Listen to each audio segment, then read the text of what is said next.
अब हम लोग मीडियम ट्रांसमिशन लाइन में पाई मॉडल और टी मॉडल देखने वाले हैं। अब जो है ना एंड कंडेंसर मॉडल देख चुके हैं, वहां से हम लोग फेरेंटी इफेक्ट देखते हैं और फेरेंटी इफेक्ट वाला सब जो फॉर्मूला है ना, कैसे उसको फेरेंटी इफेक्ट को हम लोग नलीफाई करते हैं, है ना, चार्जिंग करंट कितना होता है, ये सब चीज आप बहुत अच्छे से याद रखिएगा क्योंकि क्वेश्चन उस पर पूछता है ना। और सिंपल सा ही होता है, बहुत सिंपल है, पावर सिस्टम का may be the simplest part है वो, है ना, तो वो चीज तो आपको याद रखना ही पड़ेगा। अब यहाँ पे देखो मीडियम ट्रांसमिशन लाइन में जो दो टाइप का मॉडल है वो चीज हम लोग देखते हैं। एक होता है इसमें टी मॉडल और दूसरा होता है pi model. One is T model and another is pi model, correct है। अब देखो टी मॉडल और पाई मॉडल किस टाइप का होता है वो भी आप देख लीजिए। दिस इज टी मॉडल, और क्योंकि लीकेज करंट कम होता है ना, तो इनसे जो यहाँ पे रेसिस्टेंस था ना, जिसको कंडक्टेंस हम लोग बोलते हैं, उसको हम लोग निग्लेक्ट करें, उसको हटा दे रहे हैं, है ना, क्योंकि जो लीकेज इधर जो होगा इंसुलेशन में जो करंट जाएगा वो मतलब हम लोग इसको निग्लेक्ट कर सकते हैं, बहुत कम ही रहता है इसमें मीडियम ट्रांसमिशन लाइन में। लॉन्ग ट्रांसमिशन लाइन से हम लोग कंसीडर करेंगे क्योंकि नंबर ऑफ इंसुलेटर्स उसमें बहुत ज्यादा रहेगा, करेक्ट है। और पाई मॉडल कैसा होता है? पाई मॉडल कुछ इस टाइप का होता है, ये पाई मॉडल है, ठीक है। ये टी टाइप का दिख रहा है इसलिए इसको टी मॉडल बोलते हैं, और ये पाई टाइप का दिख रहा है इसलिए इसको हम लोग पाई मॉडल बोलते हैं, ठीक है। देखो ये Z/2 जो भी इंपीडेंस है उसको आधा आधा दोनों साइड हम लोग डिस्ट्रीब्यूट कर ले रहे हैं, and this is Y admittance, correct है। This is Z and this is Y/2 and this is Y/2। अब हम आपसे यहाँ पे एक क्वेश्चन पूछना चाह रहे हैं, इसी से देख के आपको बताना है कि आप दोनों को देख के ये बताओ कि दोनों में से बेटर नेटवर्क आपको कौन सा दिख रहा है ना। अगर लोड फ्लो एनालिसिस में अगर हम लोग को यूज करना होगा तो दोनों में से किसका यूज करेंगे हम लोग? दोनों नेटवर्क है आपके पास, दोनों में से किसी एक को आपको सेलेक्ट करना है कि दोनों में से बेटर कौन सा है। तो देखो यहाँ पे अगर आप एक चीज आप खुद भी सोच ही रहे होंगे, अगर आप एक चीज नोटिस करो, यहाँ पे एक चीज अगर नोटिस करो तो यहाँ पे नंबर ऑफ नोड्स कितना है? 1 2 एंड यहाँ पे कितना है? 3, ठीक है। यहाँ पे 3 नोड, यहाँ पे कितना नोड है?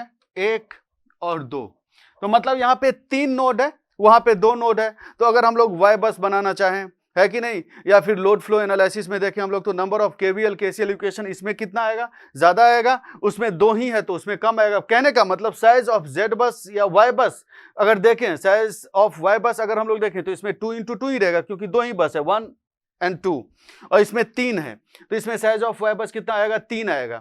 तो मतलब साइज ऑफ वाई बस 3 आने का मतलब ये कॉम्प्लिकेटेड है, 3 केवीएल केसीएल इक्वेशन। इसमें क्या है? साइज यहाँ पे नंबर ऑफ नोड्स यहाँ पे 2 ही है, तो size of Y bus is 2 only. तो कहने का मतलब लोड फ्लो में हमको किसका यूज करना चाहिए? लोड फ्लो में हमको इसका यूज करना चाहिए, करेक्ट है, क्योंकि ये कैलकुलेशन जल्दी आपको प्रोवाइड कर देगा। आपका जो भी एनालिसिस है ना, पावर सिस्टम का एनालिसिस, वो जल्दी हो जाएगा, करेक्ट है। तो इसलिए pi model is preferred over T model, है ना, याद रखिएगा। ये सब 1 नंबर का क्वेश्चन पूछा जा सकता है, और क्यों प्रेफर किया जाता है उसके लिए हम आपको एग्जाम अभी जो है ना उसके लिए हम आपको एक्सप्लेनेशन भी दिए हैं, क्योंकि इसमें number of buses are 2 only, 1 और 2, और इसमें कितना है? 3 है ना। तो size of Y bus is 2 into 2 in pi model and size of Y bus is 3 into 3 in T model, है ना। तो इसलिए कैलकुलेशन उसमें सिंपल हो जाएगा, ठीक है।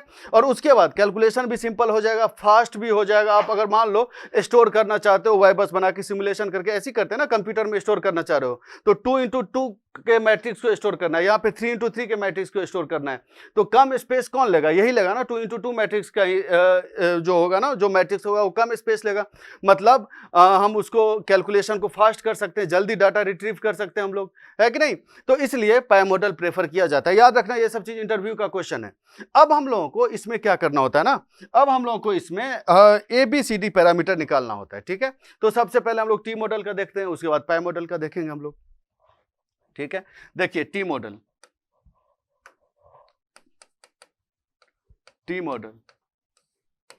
टी मॉडल कैसा है, फिर से हम बना रहे हैं।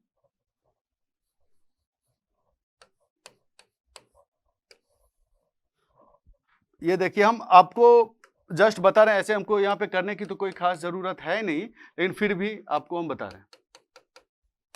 This is VR and this is VS, है ना। अब हमको इसमें ABCD पैरामीटर निकालना है। देखो एक्चुअली ऐसा होता है, एबीसीडी पैरामीटर के बारे में आप नेटवर्क में ज़्यादा पढ़े होंगे। अच्छा, नेटवर्क में और इसमें ज़रा सा डिफरेंस है एबीसीडी के पैरामीटर के फॉर्म में। अगर नेटवर्क में आप देखेंगे तो जो IR होता था ना, इधर आता था। IR अगर नेटवर्क अगर ज़रा सा याद अगर होगा तो देखना उसमें IR इधर आता था, ठीक है, और इसमें IR इधर जा रहा है, करेक्ट है। एक्चुअली नेटवर्क में जो होता है ना, 1 मिनट रुको, हम 1 मिनट आपको एडिशनल इंफॉर्मेशन दे रहे हैं।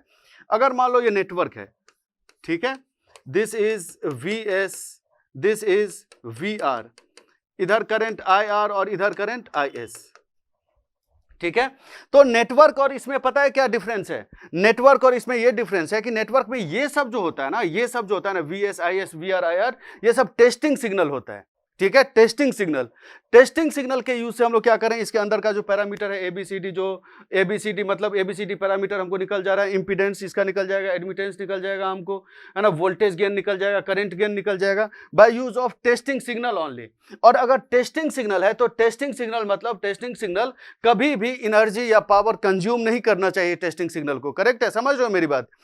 इसमें क्या है, हम लोगों को ABCD पैरामीटर निकालना है, तो ज़्यादा टेंशन नहीं है, इसमें बहुत ही ईजी चीज़ है ये।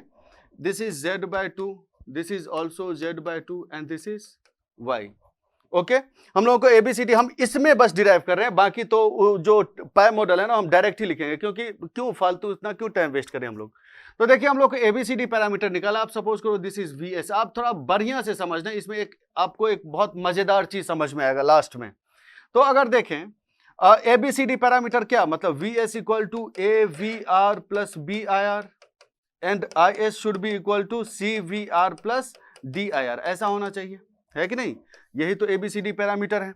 अब हम लोगों को VS IS को VR और IR के फॉर्म में लिखना है। तो उसके लिए यहाँ पे देखो, अगर हम लोग VC देखें तो VC को हम लोग क्या लिख सकते हैं, VC को लिख सकते हैं हम लोग VR plus IR into Z/2, है कि नहीं? VC minus IR into Z/2 is equal to VR।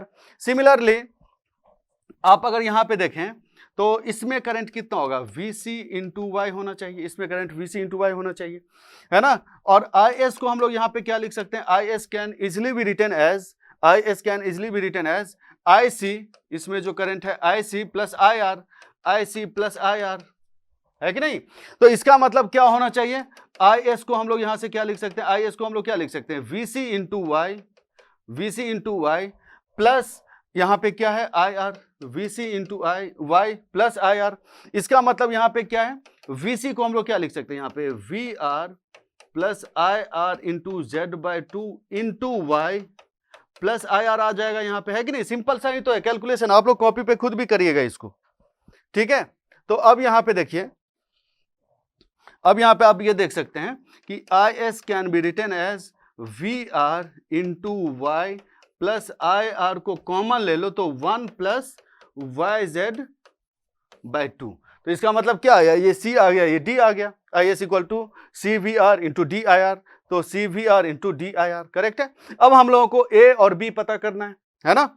तो A और B हम लोग कैसे पता करें, तो उसके लिए हम लोग को यहां पे हम कर रहे हैं, तो VS माइनस, अगर यहां पे देखेंगे आप तो VS minus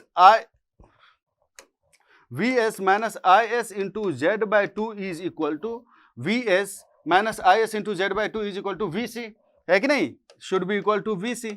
VS minus IS into Z/2 is equal to VC।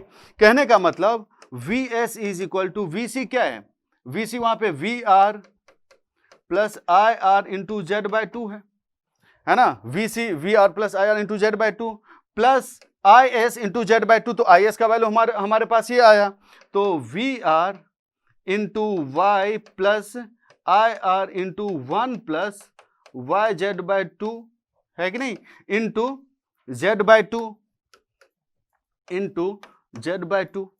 है ना। इसको हम लोगों को कैलकुलेट करना है, इसको हम लोग को सॉल्व करना है, और सॉल्व तो आप लोग कर ही सकते हैं, ठीक है। तो अगर हम लोग इसको सॉल्व करें तो VS should be equal to 1 plus YZ/2, correct है, 1 plus YZ/2 into VR plus यहां पे आ जाएगा Z into 1 plus YZ/4 into IR, correct है, इसको आप करके देखिएगा। जब आई आर को यहाँ पे कॉमन लेंगे हम लोग, जब आई आर को इन दोनों में कॉमन ले लो तो I are into Z by two, I R into Z by to, तो आई आर इंटू जेड आ जाएगा। फिर उसके बाद बाकी आप देख लीजिएगा, वाई जेड स्क्वायर बाय 4 रहेगा, वाई जेड बाय 4 हो गया, ऐसे करके, है ना। तो अब यहाँ पे अगर आप देखें तो ए बी सी डी भी आ गया, हम लोग को समझ में आ गया यहाँ पे, करेक्ट है। तो आप अगर यहाँ पे देखिएगा तो V S I S is equal to C V R plus D I R, मतलब sorry A B C D, है ना, वी एस आई एस।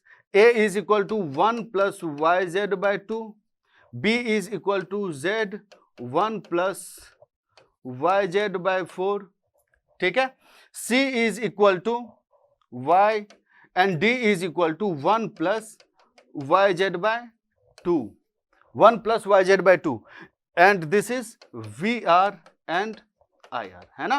तो ये हमारे पास A B C D parameter आ गया, इसका A B C D parameter आ गया। अगर आप यहाँ पे देखेंगे तो A is equal to D and A D minus B C अगर देखोगे तो 1 ही आएगा, आप करके देखिएगा, है ना, क्योंकि ये नेटवर्क सिमेट्रिक भी तो है। अगर ये देखिए तो ये नेटवर्क सिमेट्रिक भी तो है, जितना इधर से करंट, मतलब सॉरी, जैसा आपको इधर से दिख रहा है वैसा ही आपको इधर से दिख रहा है।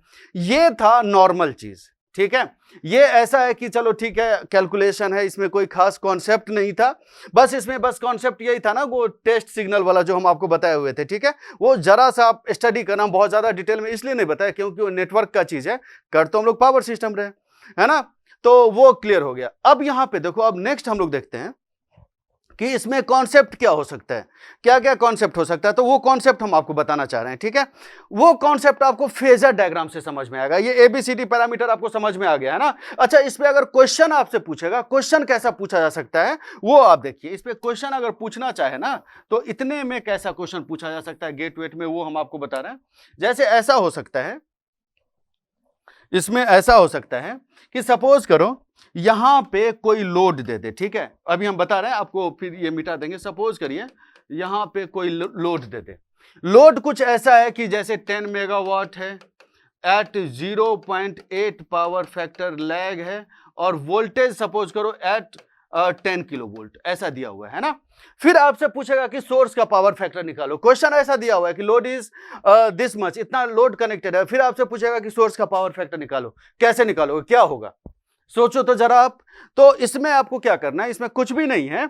आप यहां से इतना आ गया, फिर इसमें आप यहां पे करंट भी पता कर सकते हैं। वीटी तो क्वेश्चन में गिवन ही है ना, 10 किलो वोल्ट, करेक्ट है। और ये जो 10 किलो वोल्ट दिया हुआ है, line to line RMS voltage, आपको पर फेज में कन्वर्ट कर लीजिएगा आप लोग इसको, ठीक है। तो ये वोल्टेज आ जाएगा, यहाँ पे वोल्टेज गिवन है। आई आर आप यहाँ पे निकाल सकते हैं, है ना। तो 10 into 10 to the power 6 divided by √3 into kilo volt, 10 into 10 to the power 3 into cos theta 0.8, और एंगल के साथ लिखना है माइनस कॉस इनवर्स 0.8। ये यहाँ पे आई आर हम लोग को यहाँ पे पता चल जाएगा। आई आर यहाँ पे पता चला, फिर उसके बाद यहाँ पे ये सब इंपीडेंस दिया हुआ होगा, तो इसका मतलब ये वोल्टेज पता चल गया, ये वोल्टेज पता चल गया, ये करंट भी पता चल जाएगा, इसका भी वैल्यू नोन ही होगा आपके पास। फिर ये करंट पता चल जाएगा, करंट पता चल गया, है ना, यहां पे करंट पता चल गया, तो फिर ये वीएस भी पता चल जाएगा। वीएस मैग्नीट्यूड और एंगल में आएगा, सिमिलरली करंट भी मैग्नीट्यूड और एंगल में आएगा। दोनों के बीच का जो एंगल होगा उसका कॉस थीटा निकाल लोगे तो क्या आ जाएगा, पावर फैक्टर, है कि नहीं।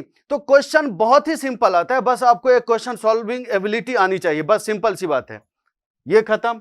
फिर उसके बाद इस पे और किस टाइप का क्वेश्चन बन सकता है भाई, तो इस पे एक टाइप का और भी क्वेश्चन बन सकता है। जैसे कि उसमें ऐसा हो सकता है कि आपसे ये बोल दें, जैसे आप तो ये जानते हैं V S equal to A V R plus B I R and I S is equal to C V R plus D I R. अब इसमें ऐसा हो सकता है कि आपको वी आर दिया रहे क्वेश्चन में, आई आर आपको पता करना रहे ऐसे ही करके कुछ, ठीक है। आई आर जनरली ऐसे करके रहेगा, ठीक है, जनरली मतलब जो है ना आई आर ऐसे ही करके रहेगा। आई आर आप पता कर लिया, फिर उसके बाद ए बी सी डी तो कांस्टेंट है, ये तो गिवन होगा क्वेश्चन में। जब A B C D constant होगा तो आपसे वी एस और आई एस पूछा जा सकता है, समझ लो मेरी बात, है ना। और इसमें क्या क्वेश्चन आप लोगों से पूछा जा सकता है, एक तो ये हो गया वी एस और आई एस ऐसे करके पूछ दे, ए बी सी डी देखे। फिर और इसमें आपसे क्या क्वेश्चन पूछा जा सकता है, और इसमें आपसे ये क्वेश्चन पूछा जा सकता है कि चार्जिंग करंट बताओ कितना होगा, इसमें चार्जिंग करंट कितना होगा। चार्जिंग करंट मतलब क्या, जो कैपेसिटर में जो करंट जाता है that current is called charging current, ठीक है। तो अब वहां पे कितना होना चाहिए, तो अब वो भी देख लीजिए। चार्जिंग करंट अगर आपसे पूछे रहे, इसको रहने दो, चार्जिंग करंट पूछे तो चार्जिंग करंट कहने का मतलब जब इधर करंट नहीं जाएगा जब इधर करंट नहीं जाएगा, जब इधर करंट नहीं जाएगा तो जो करंट ये आएगा वही तो इसमें कैपेसिटर में आएगा ना, और जो कैपेसिटर में जो करंट जाता है वही तो चार्जिंग करंट होता है ना। तो इसका मतलब IR अगर 0 कर लें तो IS जो होगा वो चार्जिंग करंट के बराबर आएगा, है ना। तो IR अगर हम लोग 0 कर लें तो IS is equal to IC is equal to C into VR, this will be equal to charging current. और VR को पर फेज में हम लोग को करना है, पर फेज चार्जिंग करंट ही पूछेगा आप लोगों से, है ना। समझ लो, मेरी क्वेश्चन सॉल्विंग एबिलिटी आपको डेवलप करना है, ठीक है। तो ये सब हो गया। अब इसमें अगर हम लोग एक फेजर डायग्राम बना लेना तो हम लोग को बहुत अच्छे से आइडिया लग जाएगा, सब कुछ आइडिया लग जाएगा ना, कोई प्रॉब्लम फिर नहीं होगी। तो चलो इसमें हम जो है ना फेजर डायग्राम बनाते हैं। आप लोग भी बनाइएगा, आप लोग भी बनाइएगा इसमें phasor diagram.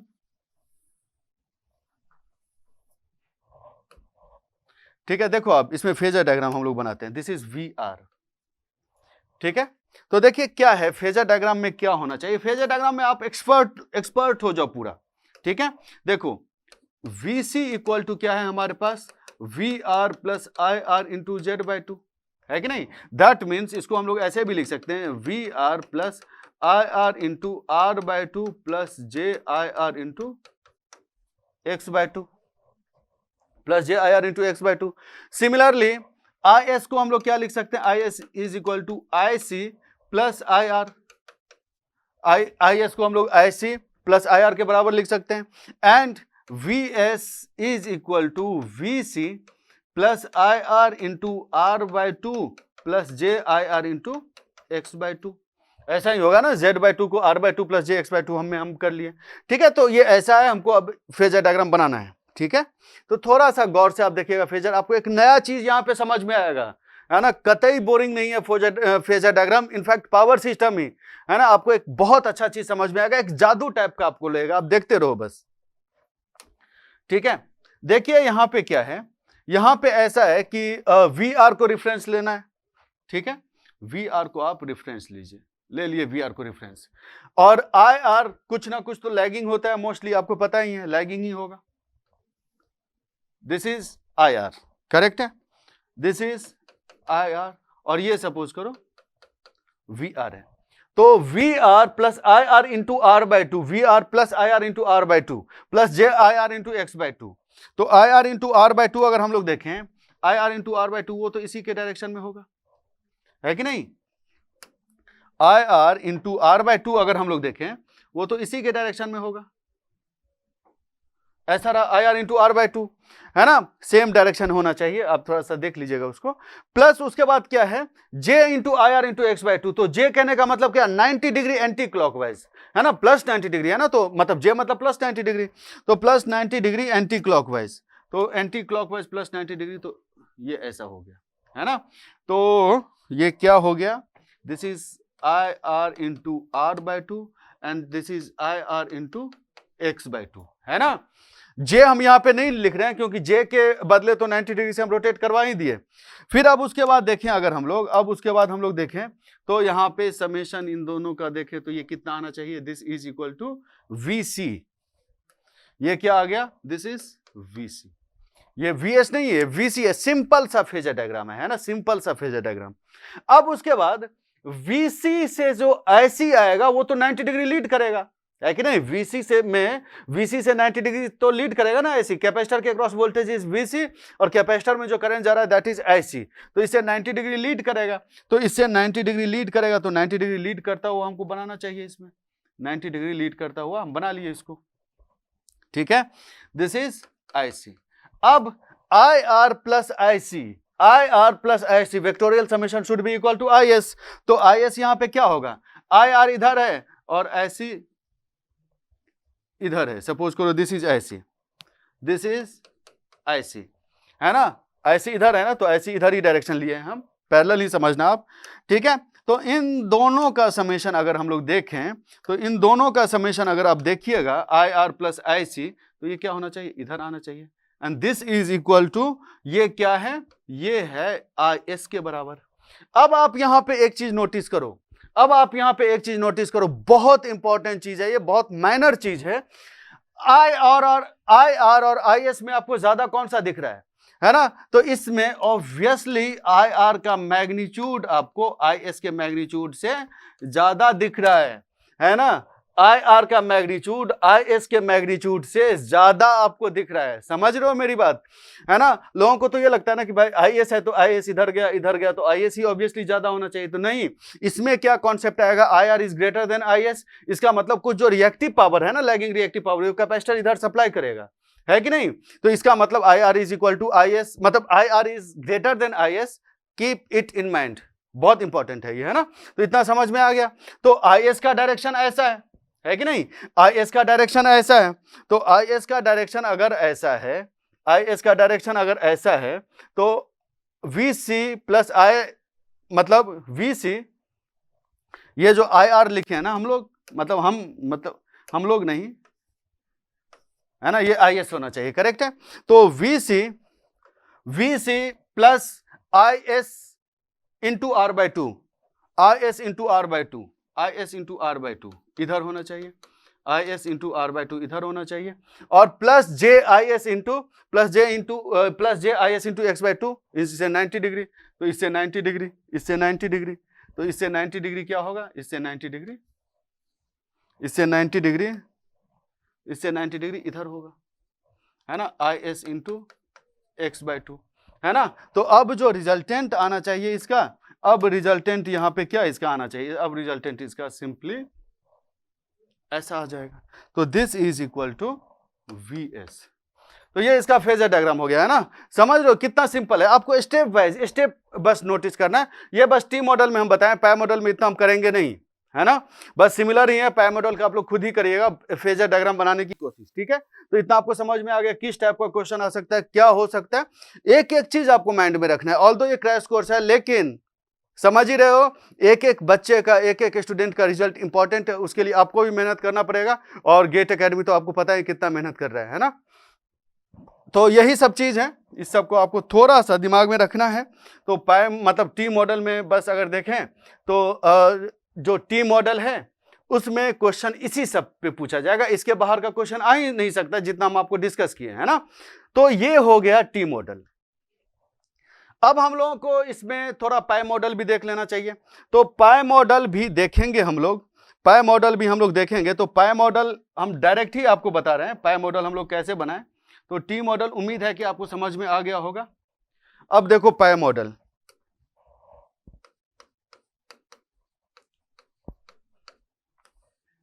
T model is clear. अब पाई मॉडल क्या होना चाहिए? अच्छा, टी मॉडल में अगर आपसे ये पूछे कि भाई अब एफिशिएंसी आप बताओ, इस ट्रांसमिशन लाइन का एफिशिएंसी बताओ, तो कैसे निकालोगे आप, है ना? तो उसके लिए कुछ है ही नहीं, कैसे निकालोगे वो हम बता रहे हैं। अब इस सबको हमको मिटाने दो, एक मिनट रुक जाओ, हो सकता है कि इस टाइप का भी क्वेश्चन पूछ दे आप लोगों से। तो अगर मान लो एफिशिएंसी आपसे पूछेगा निकालने के लिए इसका, तो एफिशिएंसी आप कैसे निकालेंगे? एफिशिएंसी क्या होना चाहिए? Efficiency is always output power by input power, है कि नहीं? तो P out divided by input power is equal to output power plus loss, है कि नहीं? तो लॉस अब यहां पे कितना होना चाहिए? अब यहां पे लॉस कितना होना चाहिए?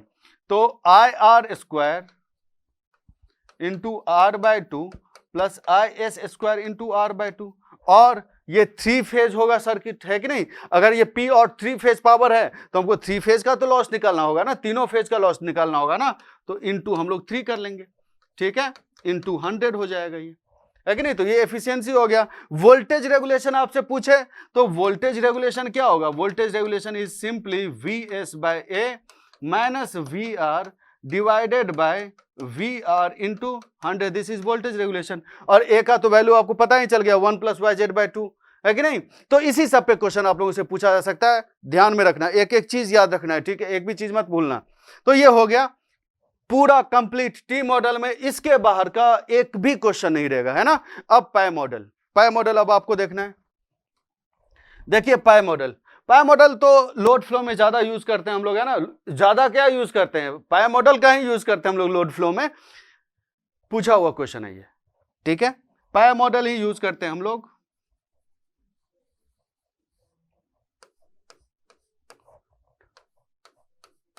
ऐसा है, this is z, this is y by 2 and this is y by 2, है ना? हम लोगों को ABCD यहां पे पैरामीटर देखना है। This is VS, IS, VR and this is IR, है कि नहीं, सिंपल सा चीज है। अब हम लोग को यहाँ पे ABCD देखना है, तो ABCD ज्यादा यहाँ पे सोचना ही नहीं, हम डायरेक्ट ही बता दे रहे हैं ABCD क्या होना चाहिए। VSIS इज इक्वल टू जो T मॉडल आप पढ़े हो ना उसी टाइप का होता है, कुछ बस एक चेंज 1 + YZ/2A और 1 + YZ/2DB, ये दोनों इतना ही है, ठीक है। फिर उसके बाद यहाँ पे Y था और ये यहाँ पे कितना था Z × 1 + YZ/4, तो इसको यहीं पे रखो, Y के साथ उसको ले लो 1 + YZ/4, ऐसा आ जाएगा, ठीक है। VR और ये IR, आप लोग इसको देख लीजिएगा, ठीक है, आप लोग इसको थोड़ा सा मैच कर लेना बुक से, ठीक है, तो इतना ही आएगा। अब इसमें भी बहुत सारा क्वेश्चन आप लोगों से पूछा जा सकता है ना। अब इसमें क्या क्या क्वेश्चन पूछा जा सकता है वो भी आपको डिस्कस करना चाहिए। तो इसमें देखो, इसमें आप लोगों से पूछा जा सकता है कि आप ये बताओ कि इसमें वोल्टेज रेगुलेशन क्या होगा। तो वोल्टेज रेगुलेशन का तो सिंपल सा फॉर्मूला VS/A - VR / VR × 100, एक तो सिंपल सा फॉर्मूला इसमें ये हो गया वोल्टेज रेगुलेशन का। उसके बाद इसमें और भी एक क्वेश्चन पूछा जा सकता है कि सपोज करो यहाँ पे एक कोई लोड लगा दिया, सेम जो क्वेश्चन हम उस केस में डिस्कस किए हुए थे, है ना। एक यहाँ पे कोई लोड लगा दिया और इस लोड का जो वैल्यू है that is 10 megawatt at 0.8 power factor lag, है ना, एंड एट या 10 किलोवोल्ट सपोज करो, है ना, ऐसा कर लिया। फिर आपसे पूछेगा इसमें भी सोर्स मतलब सप्लाई का जो है ना पावर फैक्टर आपको निकालना है, मतलब VS और IS के बीच का एंगल निकालना है। तो बस कुछ नहीं है, यहाँ पे IR यहां से निकाल लेंगे, जो मेथड बताएं, IR = P / √3 × V × cos theta, ऐसे आप निकाल लेंगे। IR निकल गया, ये वोल्टेज इसके एडमिटेंस के क्रॉस आएगा, तो कुछ करंट इसमें भी आप निकाल लेंगे IR, और ये करंट आ जाएगा कैसे, इसके क्रॉस वोल्टेज रहेगा, है ना। और ये हम कर नहीं रहे हैं, वो तो क्वेश्चन कैसा आएगा, हम आपको क्वेश्चन सॉल्विंग एबिलिटी डेवलप करने की कोशिश कर रहे हैं, तो हम लिखेंगे तो फिर वो तो रट ही लोगे आप, है ना। समझना सोचना बहुत जरूरी है आपके लिए, है ना, तो सोचो आप। तो this is voltage and this voltage is across capacitor, जो भी एडमिटेंस है, तो current is equal to voltage into admittance, इसमें भी आ जाएगा। ये करंट आपको ऑलरेडी पता ही चल चुका है, इन दोनों को ऐड करेंगे तो यहाँ पे करंट आ जाएगा वेक्टोरियल, है ना, यहाँ पे फिर करंट आ जाएगा, यहाँ करंट आ जाएगा, तो ये ड्रॉप कैलकुलेट करके VS आ जाएगा, फिर इसमें करंट आ जाएगा, फिर IS आ जाएगा, है ना। मतलब ये है कि इस टाइप का जो क्वेश्चन पूछेगा तो मोस्टली सब्जेक्टिव क्वेश्चन ही पूछता है, लेकिन अगर हम लोग पढ़ रहे हैं तो हम ऐसा थोड़ी ना पढ़ेंगे कि बस ये ऑब्जेक्टिव पिक करके, है ना, हैंड पिक्ड कि हाँ यही क्वेश्चन करना है, यही क्वेश्चन करना है, हम लोग को सारा क्वेश्चन करना है ना। तो इसलिए आपको ये सब चीज समझना पड़ेगा, सोचना पड़ेगा। इसका फेजर डायग्राम है, तो इसका फेजर डायग्राम भी सिंपल ही है, वो भी आप देख लो। इसका फेजर डायग्राम हम ये चाह रहे हैं कि चलो हम बता रहे हैं, हम तो ऐसे बोलने वाले थे कि आप लोग खुद ही करना, लेकिन हम बता रहे हैं इसका फेजर डायग्राम, है ना। देखिए आप इसका फेजर डायग्राम देखना, कुछ नहीं है इसमें। पहले तो आप इक्वेशन गवर्निंग, इसमें जो इक्वेशन होगा वो देख लो। तो देखो आप, this is IC1, this is IC2, this is IL मतलब लाइन, है ना, लाइन।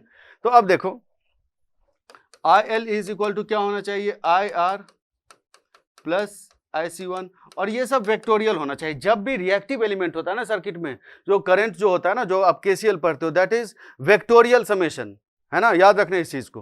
तो ये IL आ जाएगा यहाँ से, फिर उसके बाद अगर IC1 हमको पता करना होगा तो VR × Y/2 आ जाएगा यहाँ पे, फिर उसके बाद IL आ गया, फिर उसके बाद IS अगर हमको पता करना होगा तो IS is equal to IL plus IC1 आ जाएगा यहाँ पे, है ना, IL प्लस IC1 आ जाएगा यहाँ पे। और फिर अगर IC1 अगर हमको पता करना होगा तो that should be equal to VS × Y/2 आ जाएगा यहाँ पे, है ना। और VS कैसे आएगा, तो VS minus IL × R/2 minus JIL × X/2 is equal to VR, है ना। VS करेक्ट है, VS minus IL × R/2 minus JIL × X/2 is equal to VR। कहने का मतलब, है ना, करेक्ट है ना, ये कहने का मतलब आप इसको ऐसे कर सकते हो, VS is equal to VR plus IL × R/2 plus JIL × X/2, हम लोग को इतना ही करना है कि नहीं। तो अब हम लोगों को इसमें फेजर डायग्राम बनाना है। तो फेजर डायग्राम के केस में क्या हम आपको बताए हुए थे कि हम लोग को रेफरेंस किसको लेना है, रेफरेंस हम लोगों को रिसीविंग एंड को रेफरेंस लेना है। तो इसका मतलब दिस इज VR, है ना। IR किधर होना चाहिए, तो आई आर ऑब्वियसली कुछ ना कुछ लैगिंग होना चाहिए, तो ये सपोज करो आई आर है, ये ज्यादा ही हम ले लिए लेकिन कोई नहीं, ये आई आर है ना। तो वी आर और ये आई आर है, IC1 किधर आना चाहिए, तो IC1 तो 100% है ना कि ये लीड करेगा 90 डिग्री से, है ना। तो सपोज करो ये क्या है, IC1। अब IR और IC1 दोनों को ऐड करें तो IL आ जाएगा, तो IC1 का डायरेक्शन इधर है ना, तो IC1 मतलब इधर आना चाहिए, दिस इज IC1 ऐसा। तो इन दोनों को ऐड करेंगे तो हमारे पास क्या आ जाएगा, इन दोनों को अगर ऐड करें हम लोग तो हमारे पास आ जाएगा, ये क्या है, ये है, ये दोनों को ऐड करने पे ये आ जाएगा IL हमारे पास, ठीक है, IL। अब यहां पे देखना, तो VR plus IL into R/2, तो IL का डायरेक्शन ऐसा है, तो IL इंटू R/2 किधर जाएगा, IL इंटू R/2 इधर जाएगा, एक मिनट रुक जाओ, IL इंटू R/2 किधर जाएगा, IL इंटू R/2 इसी के डायरेक्शन में जाएगा, IL इंटू R/2, करेक्ट है, IL इंटू R/2 उधर चला गया, प्लस जे IL इंटू X/2, तो 90 डिग्री हम लोगों को एंटी क्लॉकवाइज इसको रोटेट करना पड़ेगा, तो IL इंटू X/2। अब इन सबको ऐड कर दें तो हमारे पास अब यहाँ पे क्या आ जाएगा, हमारे पास अब यहाँ पे क्या आ जाएगा, हमारे पास यहाँ पे सिंपली ये आ जाएगा, okay, and this is VS, है ना। तो ये सिंपल सा चीज है, ये फेजर रिलेशनशिप है।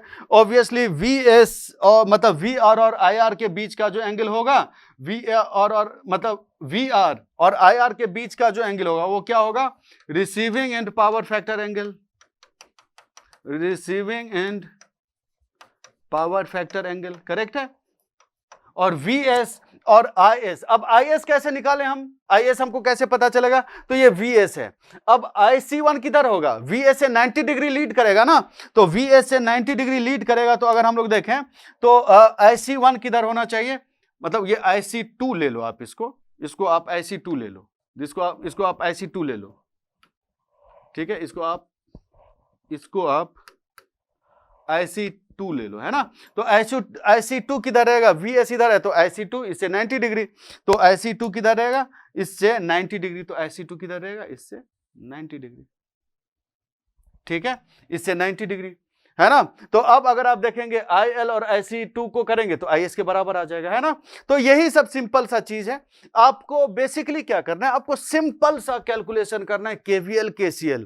और हमेशा ये चीज याद रखिएगा कि जब भी KVL और KCL सब करें आप, है ना, तो एंगल के साथ करना, करंट वारंट को जो रखेंगे ना यहाँ पे, तो एंगल के साथ रखेंगे। जैसे यहाँ पे जो करंट आएगा ना, करंट को जो लिखना होगा, कोई सपोज करो लोड वोड दिया है, तो करंट को हम लोग ऐसे लिखेंगे, P divided by √3V cos theta, तो है ही, ये तो मैग्नीट्यूड कुछ आ ही जाएगा, और लैगिंग है तो माइनस cos 0.8, ऐसे करना है, ठीक है, ऐसे आपको करना है, एंगल के साथ रखिएगा सब कुछ, है ना। सिंपल सा कैलकुलेशन, ऐसा ही कैलकुलेशन है ना।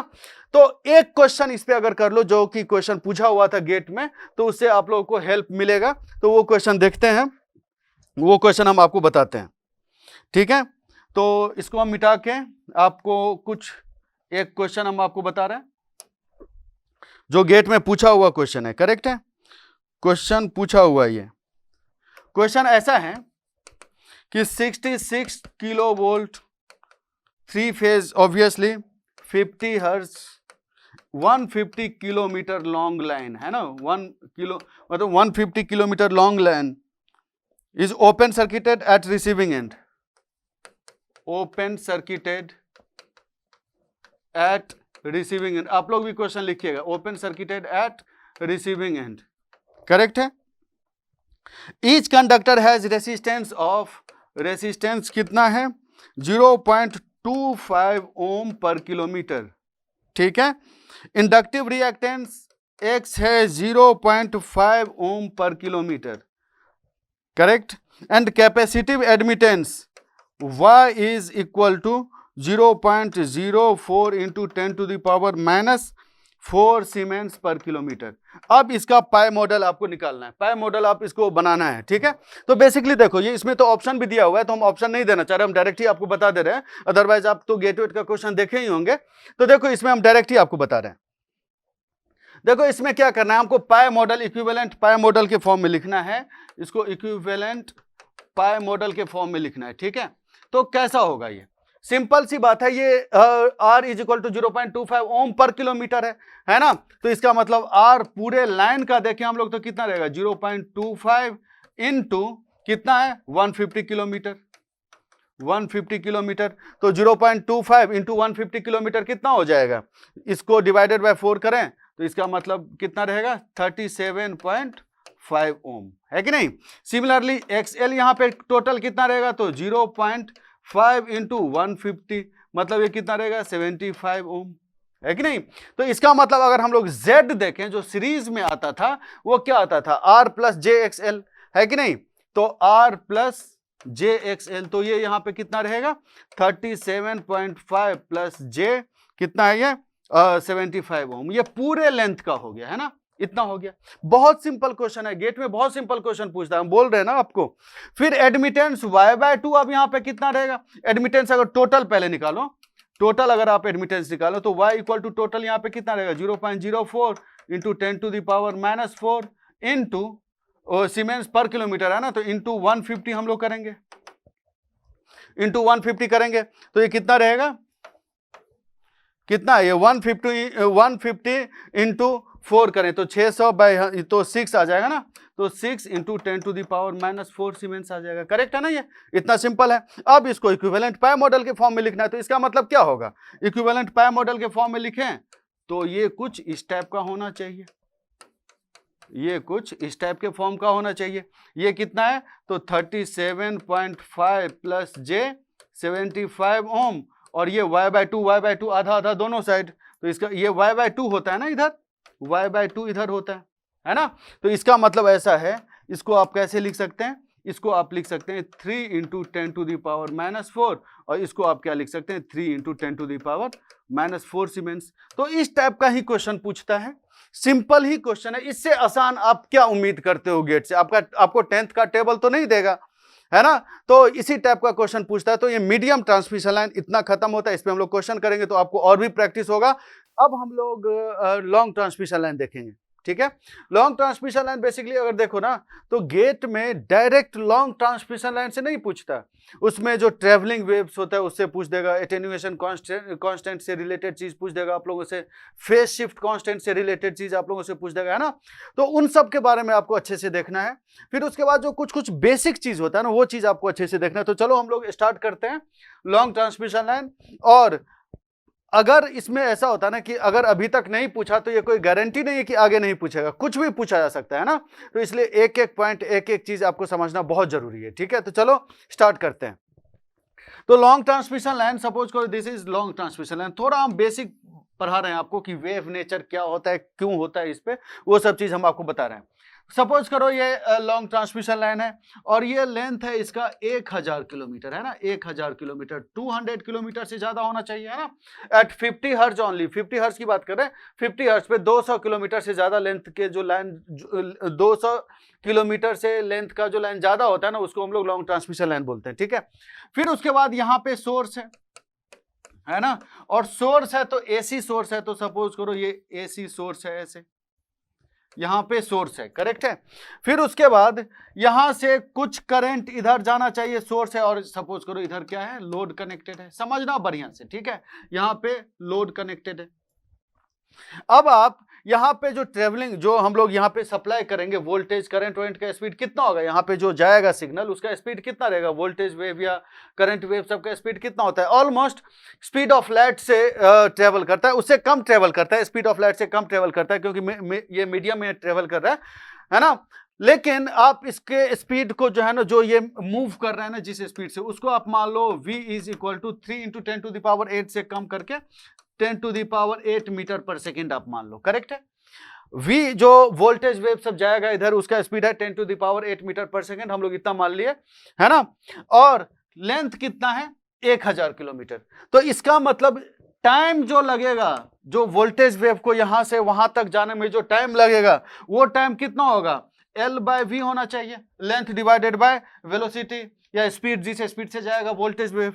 तो कहने का मतलब ये L/v यहाँ पे कितना होना चाहिए 1000 इंटू 10⁻³ मीटर पर सेकेंड, है ना। तो इसलिए इसको किलोमीटर को मीटर में कन्वर्ट कर लिया, डिवाइडेड बाय 10⁸, है कि नहीं। तो इसका मतलब कितना रहेगा ये 10⁻⁻2 सेकेंड। कहने का मतलब इसको हम लोग क्या बोल सकते हैं, 10 मिली सेकेंड। करेक्ट है, 10 मिली सेकेंड। मतलब वोल्टेज वेव को यहां से यहां जाने में, सोर्स से लोड तक जाने में 10 मिली सेकेंड का टाइम लगेगा, है ना। अब सपोज करो इस वोल्टेज की बात करते हैं, इस वोल्टेज की बात करते हैं, मतलब पीक वोल्टेज, किसी एक पर्टिकुलर वोल्टेज के बारे में हम लोग देख सकते हैं ना। देखो जो ईएमएफटी में पढ़ते हैं ना आप लोग, ईएमएफटी में बेसिकली जो इलेक्ट्रोमैग्नेटिक फील्ड थ्योरी जो एक सब्जेक्ट है, उसमें आप लोग खाली लॉन्ग ट्रांसमिशन लाइन पढ़ते हैं ना, क्योंकि वेरी हाई फ्रीक्वेंसी पे शॉर्ट और मीडियम ट्रांसमिशन लाइन एग्जिस्ट ही नहीं करता, ये चीज हम आपको बता चुके हैं। तो देखो किसी एक पर्टिकुलर इंस्टेंट पे, है ना, कि ये वोल्टेज है ना, इस वोल्टेज को जो पीक वोल्टेज है, इसको यहां से यहां तक पहुंचने में कितना टाइम लगा होगा, 10 मिली सेकेंड। ठीक है, तो सपोज करो पीक वोल्टेज यहां पे पहुंचा, कितना, वीपी यहां पे पहुंचा 10 मिली सेकेंड में, यहां तक पहुंच गया। फिर जब ये वीपी यहां पे पहुंचा तो उस टाइम पे जो मिनिमम वोल्टेज है वो तो यहां पे आ जाएगा ना, 10 मिली सेकेंड ये इधर चला गया तो फिर मिनिमम ही आएगा ना यहां पे। ठीक है, तो सपोज करो ये माइनस वीपी है कि नहीं, this is VP and this is minus VP. Correct है। अब अगर आप यहां पे देखेंगे this is VP, this is minus VP, तो करंट का डायरेक्शन अब कैसा होगा, करंट का डायरेक्शन प्लस टू माइनस, है ना, तो ये ऐसे ही होना चाहिए ना, करंट का डायरेक्शन तो फिर इधर आ जाएगा। मतलब ऐसा है कि हम लोग सप्लाई इधर कर रहे हैं लेकिन करंट इधर से भी आ रहा है कि नहीं। करंट इधर से कैसे आ रहा होगा, इधर से कैसे आ रहा होगा, तो इसका मतलब जब करंट इधर से एज ए वेव के फॉर्म में जाएगा तो वही वेव कुछ रिफ्लेक्ट होके इधर आ रहा होगा। समझ रहे हो मेरी बात। इसका मतलब जो वोल्टेज वेव और करंट वेव रहेगा, वो जो वोल्टेज और करंट रहेगा वेव के फॉर्म में जाएगा इधर। करेक्ट है, तभी तो रिफ्लेक्ट करेगा ना, कुछ इस टाइप का हो गया ये। उम्मीद है कि आपको इतना समझ में आ गया होगा। फिर उसके बाद जो शॉर्ट और मीडियम ट्रांसमिशन लाइन देखे हैं उसमें हम लोग ये सब चीज नहीं डिस्कस किए। बेसिकली इसको जो ये जो चीज होता है इसको हम लोग ट्रांजिएंट टाइम इफेक्ट बोलते हैं हम लोग, है ना। This is transient time effect, this is transient time effect. ठीक है, इसको ट्रांजिएंट टाइम इफेक्ट बोलते हैं हम लोग। थोड़ा सा जो है ना वेव नेचर में क्यों करता है ट्रेवल आपको समझ में आ जाएगा, और भी डिटेल में हम लोग देखेंगे। ये सिंपल बेसिक चीज अभी आपको हम बताएं, और उसके बाद इसमें ये होता है ना कि शॉर्ट और मीडियम के केस में क्या होगा वो भी चीज हम आपको बता रहे हैं। देखो अब शॉर्ट और मीडियम के केस में क्या होगा वो भी आपको देखना है। तो शॉर्ट और मीडियम के केस में क्या होना चाहिए, देखो ये जो फ्रीक्वेंसी हम जो अप्लाई कर रहे हैं वो फ्रीक्वेंसी कितना है, वो फ्रीक्वेंसी है f = 50 हर्ट्ज। इसका मतलब टाइम पीरियड कितना है यहाँ पे, 20 मिली सेकेंड, है कि नहीं। टाइम पीरियड 20 मिली सेकेंड है, मतलब आधा टाइम में जैसे है ना 10 मिली सेकेंड लगा इसको यहाँ से यहाँ तक जाने में, तभी तो अगर पीक यहाँ पे गया तो नेगेटिव पीक यहाँ पे आया, है ना, आधा टाइम पीरियड में। कहने का मतलब टाइम पीरियड यहाँ पे 20 मिली सेकेंड है। तो आप ये देखो इस वोल्टेज को, जो वोल्टेज वेव है, इसको यहां से यहां तक पहुंचने में कुछ फिक्स्ड टाइम लग रहा है 10 मिली सेकेंड। करेक्ट है।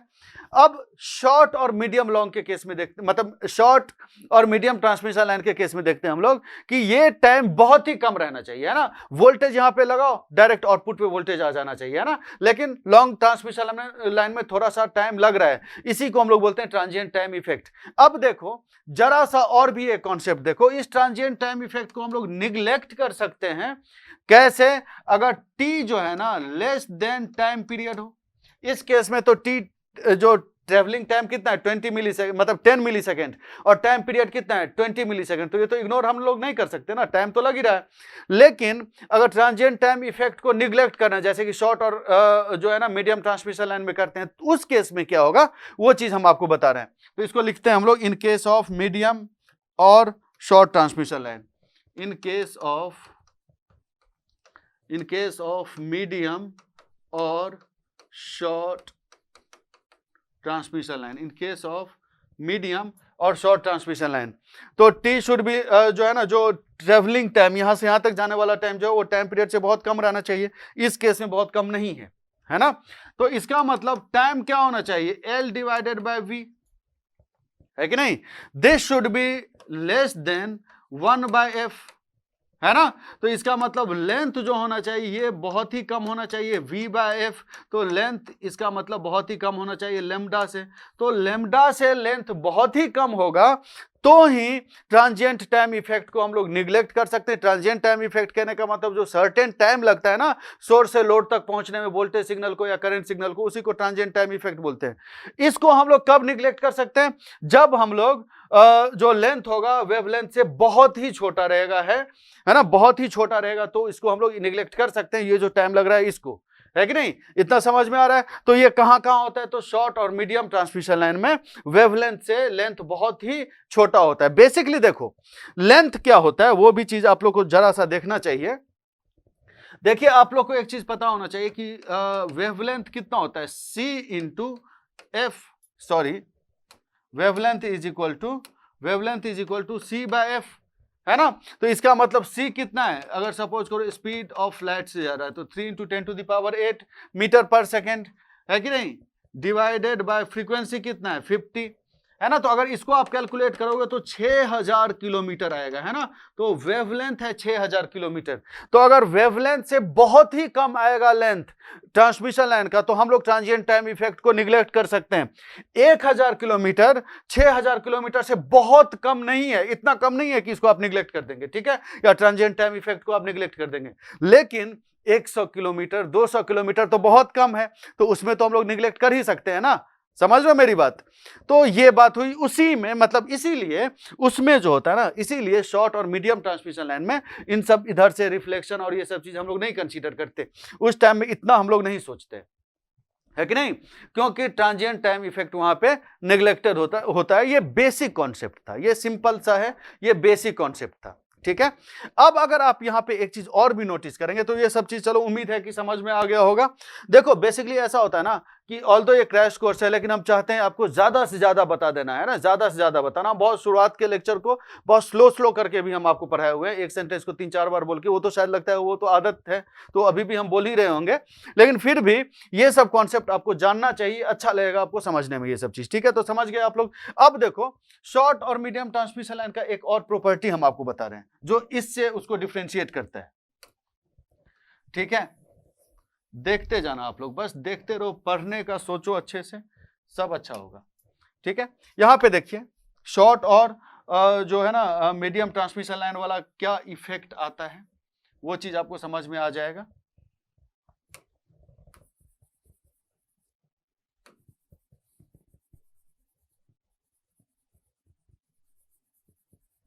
देखना एक मिनट, जैसे देखो जो शॉर्ट ट्रांसमिशन लाइन था, सपोज करो ये शॉर्ट ट्रांसमिशन लाइन था, ठीक है, इसमें जो वोल्टेज हम लोग यहाँ पे अप्लाई कर रहे थे वही वोल्टेज यहाँ, वही वोल्टेज यहाँ, यही वोल्टेज यहाँ, यही वोल्टेज यहाँ पे, है ना। हम लोग इसको शॉर्ट सर्किट ही तो मानते हैं, मतलब यहाँ से यहाँ तक तो सेम वोल्टेज था, है कि नहीं।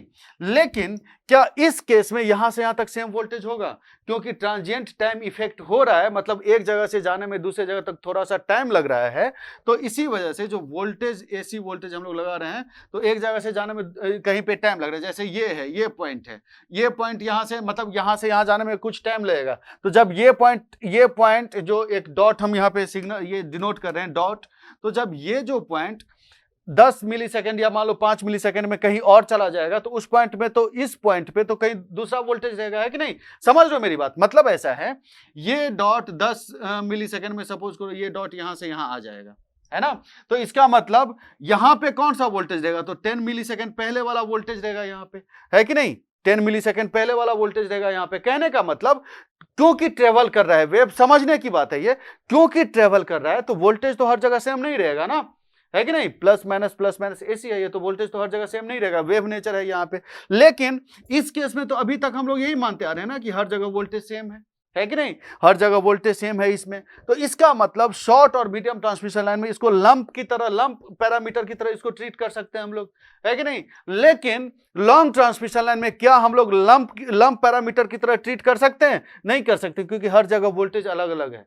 समझ रहे हो मेरी बात, है ना। ट्रांजिएंट टाइम इफेक्ट की वजह से, वर्ड याद रखना, ट्रांजिएंट टाइम इफेक्ट बहुत इंपॉर्टेंट है, ये ईएमएफटी का चीज है, और थोड़ा बहुत नॉलेज हमको ईएमएफटी का भी है, इसलिए हम थोड़ा सा रिलेट करके आपको बता दिए, तो ये अच्छा होगा आप लोग के लिए समझना, ठीक है। तो अब ऐसा है कि क्योंकि हर जगह वोल्टेज यहां पे अलग अलग है, तो लंप पैरामीटर से तो हम लोग इसको एनालिसिस कर नहीं सकते। तो अब हम लोग इसको कैसे एनालिसिस करेंगे? तो long transmission line will be analysed कैसे? तो डिस्ट्रीब्यूटेड पैरामीटर के फॉर्म में करेक्ट है। तो अब देखते हैं हम लोग लॉन्ग ट्रांसमिशन लाइन का ये जो है ना, ये भूमिका हम बनाए, मतलब बनाए हैं थोड़ा सा। अब इसको थोड़ा सा नेटवर्क के फॉर्म में देखते हैं लॉन्ग ट्रांसमिशन लाइन को, ठीक है। देखिए अब जो आपको क्योंकि पता है कि हर जगह इसमें वोल्टेज और करंट सेम नहीं रहेगा, तो लॉन्ग ट्रांसमिशन लाइन को हम लोग कैसे लिख सकते हैं, 1 मिनट को पहले हम बना लेते हैं, फिर हम आपको बताएंगे।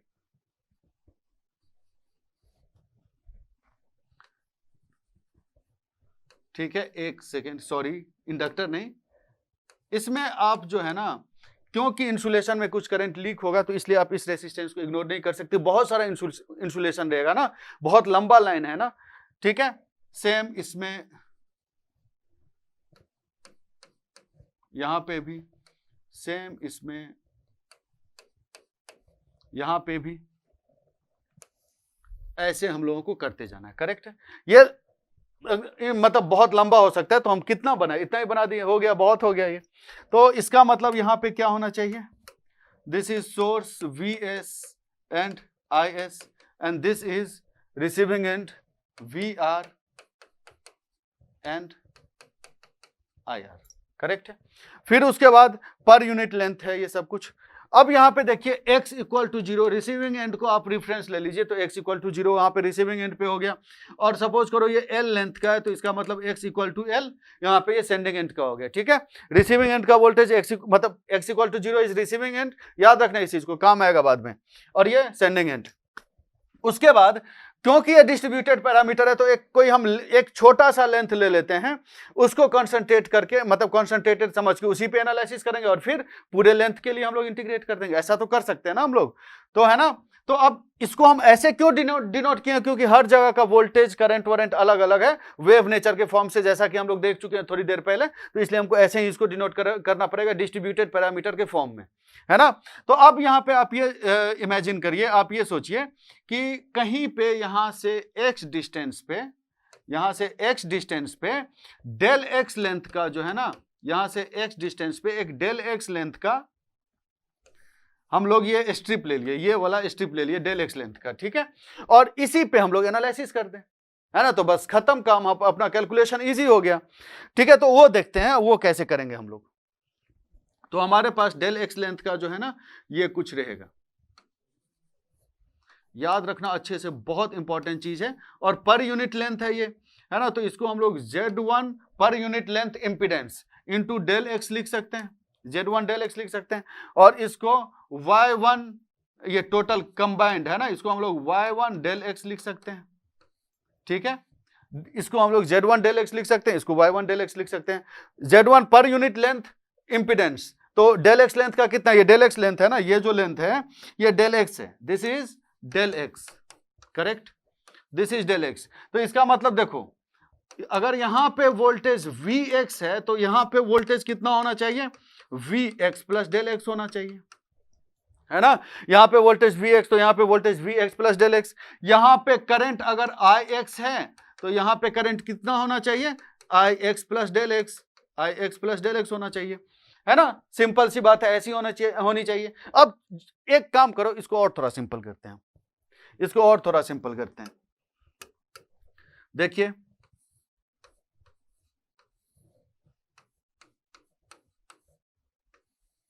इसको और थोड़ा सिंपल करके करते हैं तो अच्छा लगेगा आपको। ये क्या है, ये है Z1 del x, Z1 del x and Y1 del x, Y1 del x, this is Vx plus del x and this is Vx, this is Ix and this is Ix plus del x। Simple सी बात है ना, क्योंकि distance यहां पे कितना है, x है। देखो आप यहां पे x डिस्टेंस पे, x डिस्टेंस है ना, x डिस्टेंस है, और ये डेल x है, तो यहाँ पे अगर x है तो यहाँ पे x प्लस डेल x आ जाएगा, है ना, x प्लस डेल x आ जाएगा। तो यहाँ पे Vx है तो यहाँ पे Vx प्लस डेल x रहेगा, है ना। इतना समझ में आ गया। और ये डेल x लेंथ का इंपीडेंस और डेल x लेंथ का इंपीडेंस और डेल x लेंथ का एडमिटेंस, इतना हो गया। बस अब आपको यहाँ पे कुछ करना ही नहीं है, बस KVL KCL लगाना है। तो अगर आप यहाँ पे देखेंगे तो इसको आप ऐसे लिख सकते हैं कि Vx plus del x, Vx plus del x minus Vx, Vx plus del x minus Vx is equal to Z1 del x into I x plus del x, है कि नहीं? ऐसा हम लोग कर सकते हैं। इसका मतलब आप इसको ऐसे कर सकते हैं कि V x plus del x minus V x divided by del x is equal to Z1 I x plus del x, है ना? इसमें कोई प्रॉब्लम नहीं है। तो इसका मतलब अगर हम लोग इसको डेल एक्स टेंस टू 0 करें तो इसको हम लोग क्या कर सकते हैं, इसको क्या लिख सकते हैं, d V x by d x is equal to Z1 into I x. This is equation number 1, याद रखना इसको, ठीक है? Z1 सब पर यूनिट लेंथ में, यह भी चीज याद रखिएगा। सिमिलरली हम पूरा डिराइव नहीं करेंगे, लेकिन हम एक बेसिक आइडिया तो आपको जरूर दे देंगे, ठीक है? सिमिलरली देखो, इधर है आई एक्स प्लस डेल एक्स, इसमें से आई एक्स इधर गया तो रिमेनिंग करंट तो इसी में जाएगा ना। तो मतलब अब अगर देखें तो I x plus del x minus I x plus del x minus I x plus del x minus I X, इसमें क्या जाएगा, V X into Y one del X, V X into Y one del X, ऐसा हो जाएगा। मतलब यहां पे आप इसको कैसे लिख सकते हो, इसको आप ऐसे लिख सकते हो कि I x plus del x minus I X divided by del x is equal to Y one V X, है कि नहीं? ऐसा हम लोग कर सकते हैं। सिमिलरली अब यहां पे डेल एक्स टेंस टू अगर हम लोग 0 करें तो अब हमारे पास क्या रहेगा, D I x with respect to x, d for difference in ix by difference in x is equal to y1 vx. This is equation number 2, है ना? अब हम लोगों को इक्वेशन 1 और इक्वेशन 2 को सॉल्व करना है और फिर यहां से हम लोगों को वोल्टेज और करंट निकालना है, करेक्ट है? और कैसे सॉल्व करेंगे वो भी हम आपको बता दे रहे हैं। अगर d2 vx by dx square करेंगे हम लोग तो z1 into d I x by d x रहेगा। तो d2 vx by dx square is equal to z1 into, चलो हम करके आपको बता ही दे रहे हैं। अब सॉल्व इन सबको करना है, ठीक है? तो इन सबको अगर सॉल्व करें तो डिफरेंशिएटिंग इक्वेशन 1, है ना? तो ये कितना रहेगा, d2 vx by dx square, d2 vx by dx square is equal to z1 into dix by dx, तो y1 vx आ जाएगा, है कि नहीं? ऐसा तो कर ही सकते हैं ना, dix by dx is equal to y1 vx, ऐसा आ गया। तो अब यहां पे आपको क्या करना है, कुछ नहीं करना है।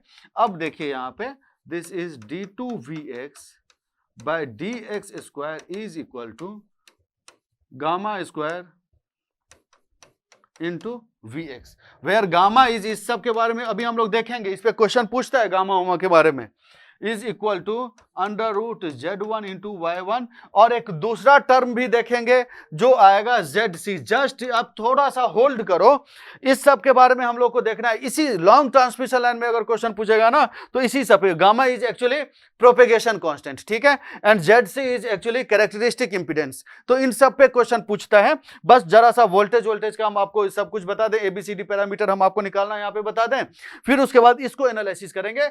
लॉन्ग ट्रांसमिशन लाइन में अगर क्वेश्चन पूछेगा आपसे तो यही पूछेगा, इसी पे क्वेश्चन पूछेगा, ठीक है?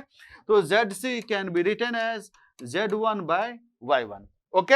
इस चीज को याद रखना, बताएंगे, अभी आते हैं हम लोग उस पे। तो अगर आप इस इक्वेशन को सॉल्व करेंगे, स्टैंडर्ड डिफरेंशियल इक्वेशन है, ऑब्वियसली आप लोग मैथ में जानते होंगे ये चीज। अगर नहीं भी जानते हो तो कोई बात नहीं है, आप जस्ट इसको जो हम बोल रहे हैं उसको ध्यान से समझना और याद रखना, ठीक है?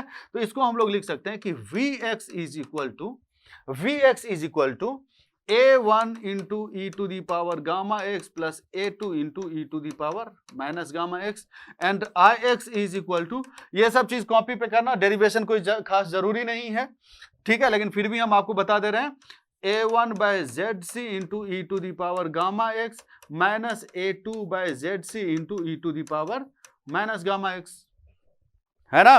अब उसके बाद a1 और a2 हम लोग कैसे निकालेंगे, तो आप a1 a2 कैसे निकालेंगे, तो एट x इक्वल टू 0 करेंगे तो vx इक्वल टू कितना रहेगा, vr के बराबर, vx इक्वल टू vr के बराबर रहेगा, एंड ix इक्वल टू कितना रहेगा, ir के बराबर, है कि नहीं। अब ये चीज इस पे पुट करो, फिर a1 a2 आप यहां पे निकाल सकते हो, तो Vx जो फिर आएगा, Vx is equal to simply VR plus IR into ZC by 2 into e to the power gamma x plus VR minus IR into ZC by 2 into e to the power minus gamma x, है कि नहीं। Similarly Ix जो आएगा divided by ZC और minus है, तो इसका मतलब ये VR by ZC plus IR by 2 into e to the power gamma x, बस समझना थोड़ी देर में आपको सब आ जाएगा, minus VR by ZC minus IR by 2 into e to the power minus gamma x। ऐसा हो गया, है ना। तो अब इसमें कोई प्रॉब्लम नहीं होनी चाहिए, आपको ये देखना है बस, है ना, इसको आपको समझना है बस। ये हम लोग डिराइव भी कर दिए आपको, ये चलो ये स्टेप हम स्किप कर दिए तो चलता है इतना, ठीक है, आप कॉपी में कर लेंगे। अब उसके बाद देखें, हम लोगों को एक्चुअली ABCD पैरामीटर निकालना है ना, हम लोगों को एक्चुअली ABCD पैरामीटर निकालना है। तो ABCD पैरामीटर हम लोग कैसे निकालें, VS को VR और IR के फॉर्म में करते हैं हम लोग, तो इसको हम लोग सेपरेट करेंगे कुछ, ठीक है। तो अगर आप इसको देखें तो Vx is equal to VR into e to the power gamma x plus e to the power minus gamma x by 2, ठीक है। VR into e to the power gamma x plus e to the power minus gamma x by 2 plus IR into ZC भी रहेगा ना, IR into ZC e to the power gamma x minus e to the power minus gamma x by 2, ऐसे ही रहेगा। मतलब हम लोग इसको ऐसे लिख सकते हैं, मैथमेटिकल है ये फॉर्म, हाइपरबोलिक फंक्शन का फॉर्म है ये, तो this can be written as VR into cos hyperbolic gamma x plus IR into ZC sine hyperbolic gamma x। समझ रहे हैं ये चीज। सिमिलरली अगर Ix, इसको याद रखना, हम लोग जब ट्रेवलिंग वेव्स पढ़ेंगे ना तो इस इक्वेशन पे फिर से हम लोग आएंगे, करेक्ट है। तो अब अगर हम लोग को Ix अगर हम लोग को देखना होगा तो Ix can be written as, हम डायरेक्ट ही लिख रहे हैं, VR into sine hyperbolic gamma x divided by ZC plus IR into cos hyperbolic gamma x, correct है। ऐसा हो गया, है ना। तो बस ये हो गया, यहां पे ये Vx तो यहां से आ गया, Ix हम इस इक्वेशन को थोड़ा सा अरेंज करके हम ऐसे कर लेंगे डायरेक्ट, ठीक है।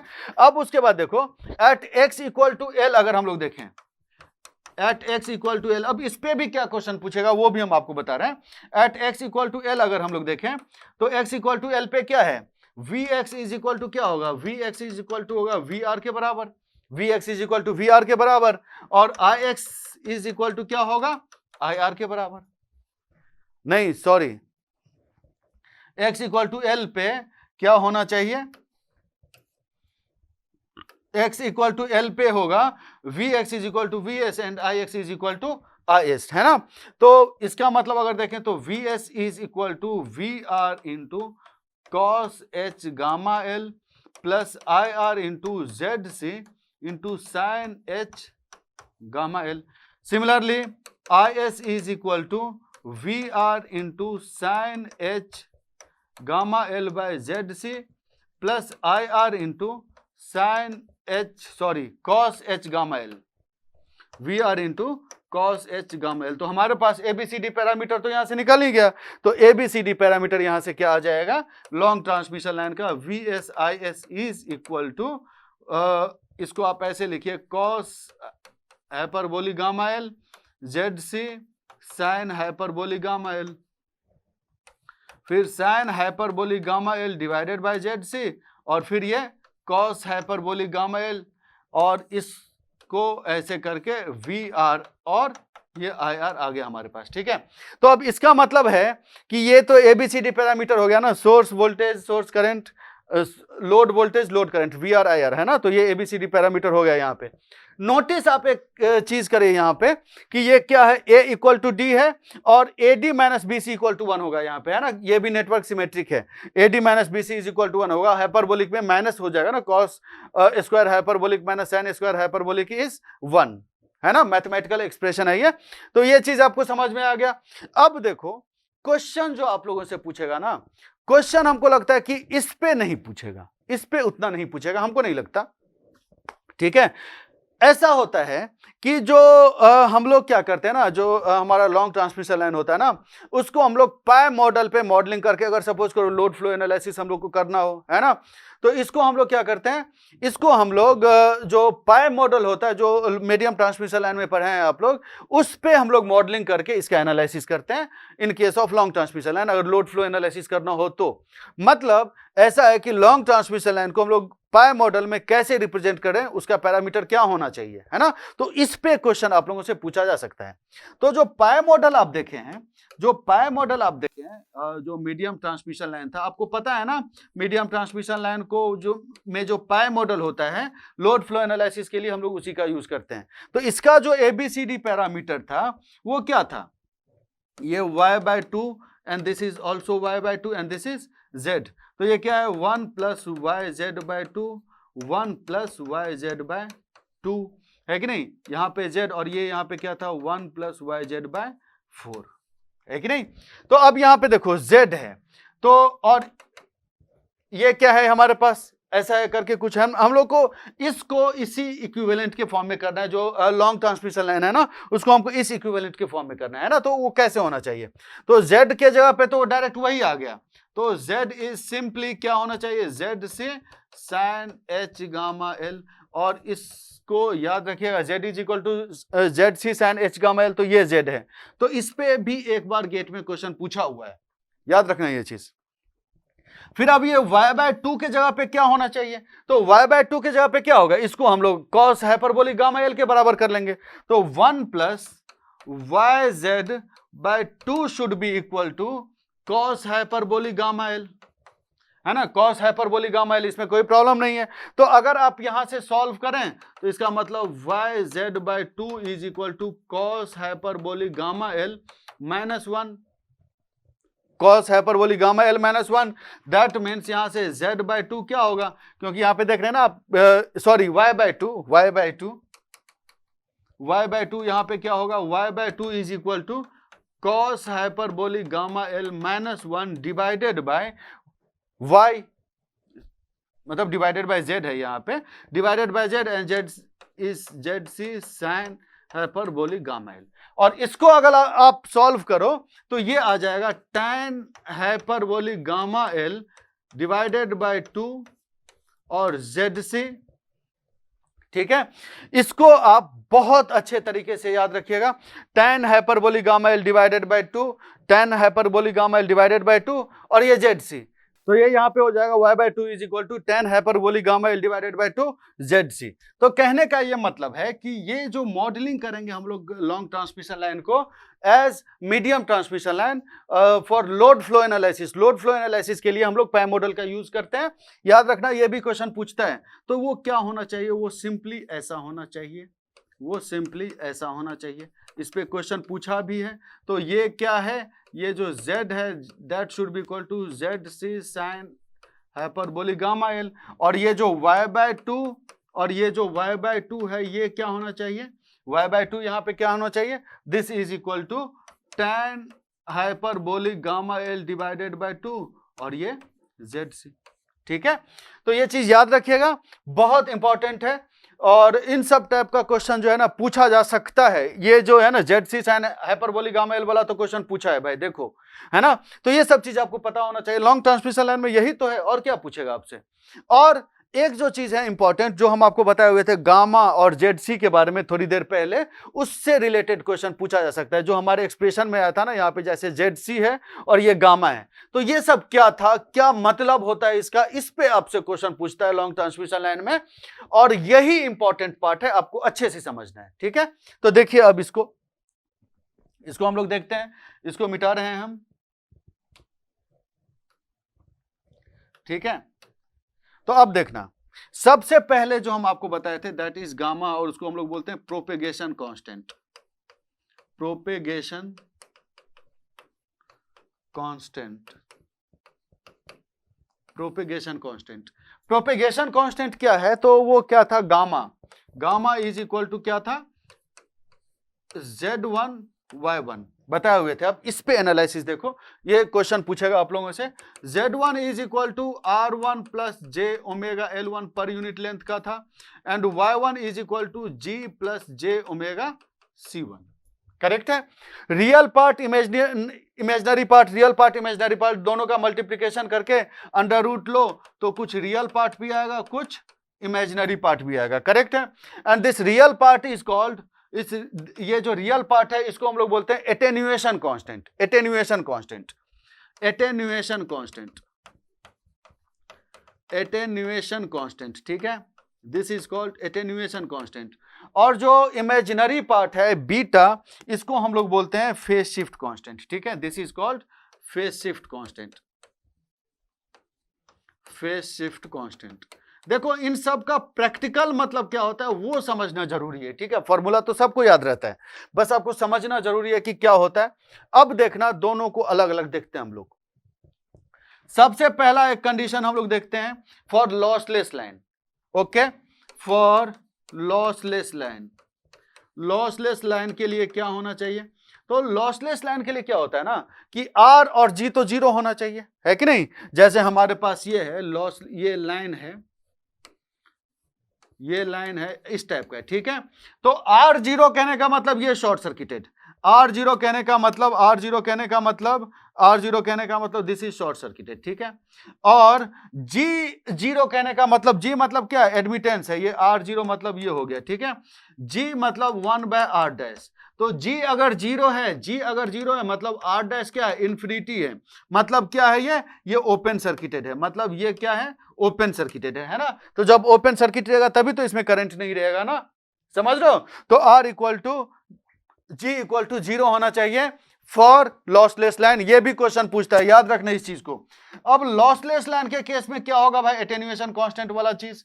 तो लॉसलेस लाइन के केस में अगर देखें हम लोग, तो इस केस में हम लोग इसको ऐसे लिख सकते हैं कि that propagation constant should be equal to, lossless line के केस में j omega L1 into j omega C1।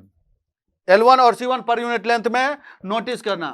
तो J omega into under root L1 into C1, J omega into under root L1 into C1। That means यहां पे देखो क्या मतलब alpha कहीं आ रहा है तो एटेन्यूएशन नहीं होना चाहिए, तो ये खाली जे इंटू बीटा आ जाएगा। इसका मतलब जो फेज शिफ्ट कांस्टेंट आया J beta is equal to J omega under root L1 into C1, J omega under root L1 into C1। J J cancel, तो बीटा इक्वल टू क्या होना चाहिए? Omega under root L1 into C1। Beta is equal to omega under root L1 into C1। Correct है। Per unit length का है, notice करो ये चीज। अब यहां पे देखिएगा और भी इंपॉर्टेंट चीज, बहुत इंपॉर्टेंट चीज सब है यहां पे, ठीक है। ये तो अभी पर यूनिट लेंथ का केस है, इसको हम लोग पहले एनालिसिस करते हैं। अब देखो अगर हम इसको ऐसे करें, omega divided by 1 by under root L1 into C1, ये तो कर सकते हैं ना, omega divided by 1 by under root L1 into C1। अब 1 by under root L1 into C1 क्या है? तो 1 by under root L1 into C1 क्या है? तो ये स्पीड होता है ना। फ्रीक्वेंसी मत समझना, स्पीड है। कैसे स्पीड कैसे है? देखो आप, ये शायद हम पहले बता चुके हैं। L1 तो L1 bye R into C1 हम लोग कर सकते हैं। L1 क्या है? पर यूनिट लेंथ है ना। C1 क्या है? पर यूनिट लेंथ है ना। तो अब इसका मतलब ये यहाँ पे क्या, अगर यूनिट हम लोग देखना चाहें इसका, तो इंडक्टेंस का यूनिट हेनरी और पर मीटर है, तो हेनरी पर मीटर, तो henry by metre into ohm into farad per metre. इसका मतलब इसको हम लोग लिख सकते हैं हेनरी बाय ओम इज, मतलब henry by ohm is L by R क्या होता है? टाइम कांस्टेंट, तो उसका unit second by metre into second by metre, ohm into farad मतलब R into C, time constant. तो इसका मतलब ये क्या हो गया? Metre per second, and this is speed. Correct है। तो स्पीड ऑफ प्रोपेगेशन है ये, है कि नहीं? ये स्पीड ऑफ प्रोपेगेशन है। तो इसको हम लोग क्या लिख सकते हैं? Omega by V। करेक्ट है, स्पीड ऑफ प्रोपेगेशन। याद रखना ये क्वेश्चन पूछा जा सकता है, ये स्पीड ऑफ प्रोपेगेशन है, याद रखिएगा। स्पीड ऑफ प्रोपेगेशन क्या हुआ? 1 by under root L1 into C1। अब अगर हम यहां पे देखें तो V equal to omega by, speed को हम लोग क्या लिख सकते हैं? स्पीड को क्या लिख सकते हैं? लैम्डा इंटू एफ लिख सकते हैं हम लोग। स्पीड को हम लोग लैम्डा इंटू एफ लिख सकते हैं। और इसका मतलब ओमेगा को हम लोग क्या लिख सकते हैं? 2 pi F by lambda into F. तो ये से ये कैंसिल हो गया, तो बीटा इक्वल टू क्या होगा 2 पाई बाय लैम्डा। ये याद रखिएगा, फेज शिफ्ट इस पे क्वेश्चन पूछा जाएगा, है कि नहीं, बहुत इंपॉर्टेंट है। तो ये तो पर यूनिट लेंथ का हो गया ना। अब अगर एल लेंथ का आपसे पूछे, इस टाइप का क्वेश्चन एक्चुअली पूछा जाता है। अब एल लेंथ का पूछे अगर, तो देखो आप अगर फिर से यहां से देखते हैं हम लोग, अगर एल लेंथ का पूछे तो देखो बीटा इक्वल टू क्या है, बीटा इक्वल टू अगर हम लोग देखें तो बीटा क्या है, beta is equal to omega under root L1 into C1 हो गया। Beta equal to omega under root L1 into C1 हो गया। इसका मतलब ये क्या हो गया, L1 इंटू C1। अगर L लेंथ के लिए देखें तो इंडक्टेंस कितना होना चाहिए, L लेंथ के लिए अगर आप लोग देखेंगे तो inductance is L1 into L और C1 इंटू L। इसका मतलब omega under root L1 into C1 into L, है कि नहीं। तो इसका मतलब बीटा इक्वल टू यहाँ पे कितना हो जाएगा, omega by V into L, मतलब ये 2 pi by lambda into L हो जाएगा। करेक्ट है। तो ये चीज ध्यान में रखिएगा, एल लेंथ के लिए क्या होगा 2 pi by lambda into L. इस चीज को ध्यान में रखना, याद रखना ये चीज, क्योंकि इस पे क्वेश्चन पूछा हुआ भी है और फिर से पूछा जा सकता है, क्योंकि बहुत इंपॉर्टेंट कॉन्सेप्ट है ये, है ना। इस चीज को ध्यान में रखिएगा। एक चीज आप नोटिस करो कि जब सर्किट मतलब लॉसलेस है, मतलब रेसिस्टेंस तो है नहीं, रेसिस्टेंस जब नहीं है तो बस L और C होना चाहिए। तो बस L और C है तो उस केस में क्या है, कोई एटेन्युएशन नहीं हो रहा है, खाली फेज शिफ्ट हो रहा है। प्रॉपर कॉम्बिनेशन ऑफ L और C के लिए, है ना। तो आपको हम बता रहे हैं कुछ चीज, इसका मतलब क्या होता है, प्रॉपर कॉम्बिनेशन ऑफ L और C के लिए जो है ना खाली फेज शिफ्ट होगा, कोई एटेन्युएशन नहीं होगा। कैसे, वो भी आप देख लीजिए। इस फॉर्मूला को तो आप इस कदर रट लो ना, भूलो ही नहीं, सब मतलब नींद में भी आपको ये याद रहे, ऐसे याद कर लो इसको, ठीक है। तो देखो इसका प्रैक्टिकल सिग्निफिकेंस हम बता रहे हैं, फेज शिफ्ट का प्रैक्टिकल सिग्निफिकेंस। सपोज करो हमारे पास ये सर्किट है, सपोज करिए हमारे पास ये सर्किट है ना। तो इसको आप सपोज करो this is J4 and this is -J2, है ना। और हम लोग जो यहाँ पे वोल्टेज लगा रहे हैं वो सपोज करो 200 एंगल 15 डिग्री।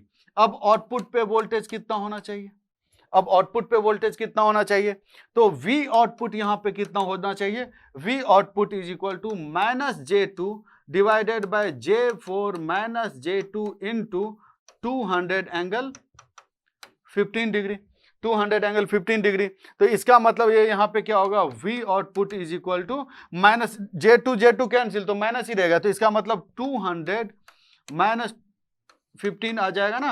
अब देखो माइनस हो गया ना, तो माइनस इज 180 डिग्री, कहने का मतलब 200 एंगल 180 डिग्री, तो 195 डिग्री हो गया, है कि नहीं। तो अब आप यहां पे देखिए कि 200 हम लोग यहां पे इनपुट में भी लगाए हुए थे, है ना, 200 हम लोग यहां पे भी लगाए और 200 हमारे पास यहां पे भी आ गया, तो कोई एटेन्युएशन नहीं हुआ। एटेन्युएशन कहने का मतलब मैग्नीट्यूड डिक्रीज होते जाना, है ना। तो एटेन्युएशन नहीं हुआ, यहां पे क्या हो रहा है, तो खाली फेज शिफ्ट हो रहा है। यहां पे पहले 15 डिग्री था, अब यहां पे कितना हो रहा है 195 डिग्री। करेक्ट है। तो ये आपको समझ में आ गया, proper combination of L and C के लिए। तो जब भी L और C रहे सर्किट में तो no attenuation, only phase shift, याद रखना इसको, ठीक है। और जब बस खाली अगर रेसिस्टिव सर्किट है तो वो भी दूसरा केस हम लोग देखते हैं, तो सेकंड केस हम लोग वो भी देखते हैं, ठीक है। तो एटेन्युएशन कांस्टेंट हमारे पास क्या है, R1 plus J omega L1 into G1 plus J omega C1, ऐसा है करके, ठीक है, ऐसा है ये। तो फॉर रिएक्टिव लेस सर्किट, या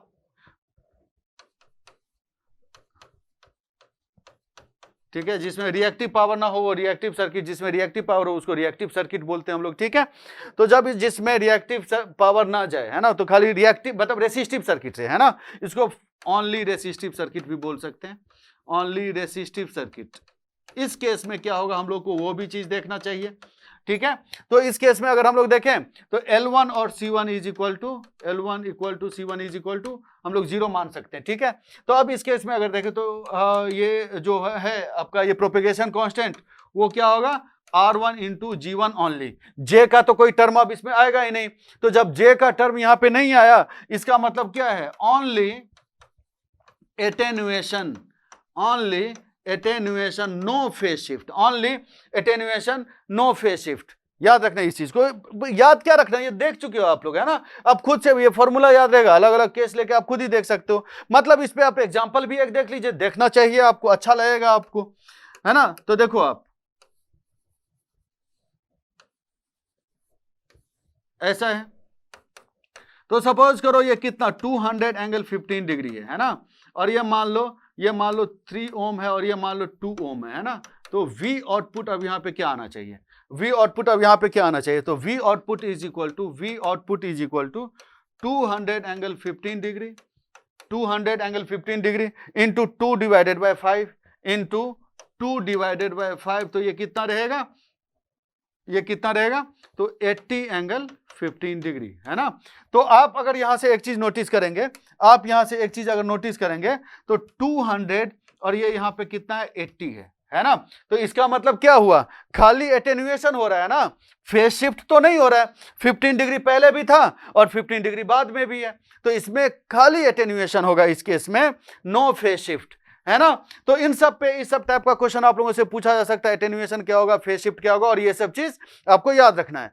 फॉर्मूला आपको इस पे तो डायरेक्ट गेट में क्वेश्चन पूछा है भाई, इस पे जो है ना, कहां गया फॉर्मूला, ये जो है beta equal to 2 pi by lambda into L, इस पे तो गेट में क्वेश्चन पूछा हुआ है, और ये चीज आपको याद रखना है।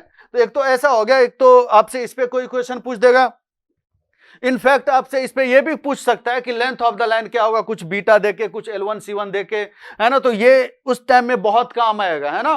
तो ये चीज आपको याद रखना पड़ेगा बहुत अच्छे तरीके से। ऐसा चीज हो गया, ये सब चीज समझ में आ गया।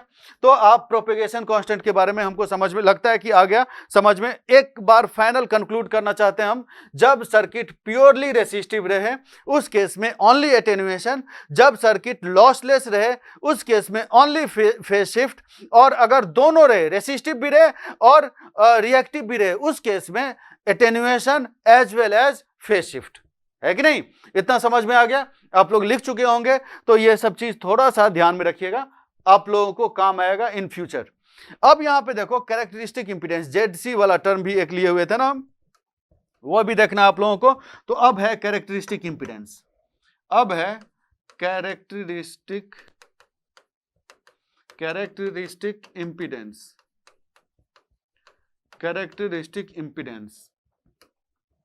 ठीक है, ये देखना है आपको कैरेक्टरिस्टिक इंपीडेंस। तो आप ये देखें ना कि ZC क्या था, ZC is equal to Z by Z1 था पर यूनिट लेंथ, तो Z1 बाय Y1 कर सकते हैं हम लोग। तो इसको हम लोग क्या लिख सकते हैं, इसको हम लोग लिख सकते हैं R1 plus J omega L1 divided by G1 plus J omega C1, है ना। R1 plus J omega L1 divided by G1 plus J omega C1, इसको हम लोग लिख सकते हैं। इसका मतलब हम लोग इसको याद कर लेना, बहुत इंपॉर्टेंट है, काम आएगा, इस पे क्वेश्चन पूछता है, सच बता रहे हैं हम, है ना। अब देखना, फॉर लॉसलेस सर्किट, मेन तो चीज ये है, for lossless line, transmission line lossless के लिए। अब इस केस में कितना होना चाहिए, ZC इज इक्वल टू, देखो लॉसलेस के लिए तो आपको ये कंडीशन पता ही है ना, लॉसलेस के लिए क्या होता है, R1 equal to G1 equal to कितना होता है 0, लॉसलेस के लिए R1 equal to G1 equal to कितना होता है 0। तो इसका मतलब अगर हम लोग देखें ZC, तो ZC R1 और G1 0 रहेगा, तो J omega L1 divided by J omega C1, J omega L1 divided by J omega C1, तो J ओमेगा कैंसिल, ये कितना रहेगा L1 बाय C1। ये बेसिकली ZC को हम लोग बोलते हैं कैरेक्टरिस्टिक इंपीडेंस, मतलब जो वोल्टेज और करंट सबको जो ट्रांसमिशन लाइन का कैरेक्टरिस्टिक है कि कितना इंपीडेंस ऑफर करेगा, है ना, तो वही इंपीडेंस है कैरेक्टरिस्टिक इंपीडेंस, ठीक है। ये हो गया ZC equal to under root L1 by C1। बात अब यहां खुलेगी, ठीक है, इस चीज को याद रखना। अब देखो ZC हमारे पास क्या आया, under root L1 by C1, ZC is under root L1 by C1। इसको आप ऐसा करिए, L1 into L divided bye, या एक काम करो, हम पहले ही आपको एक चीज बता रहे हैं, इसको हम पता है क्या बोलते हैं, इसको हम लोग बोलते हैं, जब जो लॉसलेस लाइन के लिए जो कैरेक्टरिस्टिक इंपीडेंस होता है ना, लॉसलेस लाइन के लिए जो कैरेक्टरिस्टिक इंपीडेंस होता है, लॉसलेस लाइन के लिए जो कैरेक्टरिस्टिक इंपीडेंस होता है, this is called surge impedance, this is surge impedance. जो लॉसलेस लाइन के लिए जो कैरेक्टरिस्टिक इंपीडेंस होता है उसको हम लोग बोलते हैं सर्ज इंपीडेंस। सर्ज इंपीडेंस के बारे में हम अभी आपको नहीं बता रहे हैं, जब ट्रेवलिंग वेव्स पढ़ेंगे तो डिटेल में देखेंगे सर्ज इंपीडेंस, इसका प्रैक्टिकल मतलब क्या होता है, क्या चीज होता है, सब कुछ हम लोग को देखना है। क्वेश्चन एक भी नहीं छूटने देंगे, ये गारंटी है, बस अगर आप वीडियो पूरा देखते हो तो। ठीक है, तो ये सर्ज इंपीडेंस है, इसके बारे में हम लोग बाद में देखेंगे। ठीक है, इसके बारे में थोड़ा बहुत चीज हम आपको अभी बता दे रहे हैं, क्योंकि ये बात जब आई गई यहां पे, देखो this is called surge impedance, मतलब ZS, मतलब लॉसलेस लाइन के लिए जो कैरेक्टरिस्टिक इंपीडेंस होगा दैट इज सर्ज इंपीडेंस। तो ZS is equal to √L1/C1, है कि नहीं? तो इसका मतलब आप ऐसा करो, L1 × L divided bye C1 × L हम लोग कर सकते हैं, L1 × L divided bye C1 × L, तो इसका मतलब टोटल लेंथ का हो गया ये, तो L/C। इसका मतलब आप ये बोल सकते हैं, ये दोनों तो बराबर ही है ना, तो जो यूनिट लेंथ का है कैरेक्टरिस्टिक, जो भी सर्ज इंपीडेंस, जो यूनिट लेंथ का सर्ज इंपीडेंस है वही तो L लेंथ का सर्ज इंपीडेंस हो गया। मतलब surge impedance is independent of the length of the line, है ना? Surge impedance is independent of, surge impedance is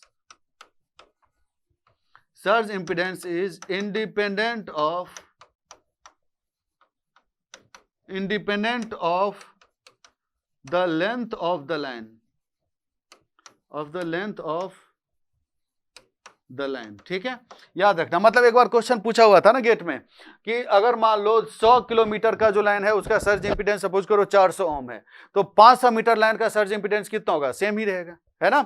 surge impedance कभी जो है ना लेंथ पे डिपेंड नहीं करता, इस चीज को ध्यान में रखिएगा।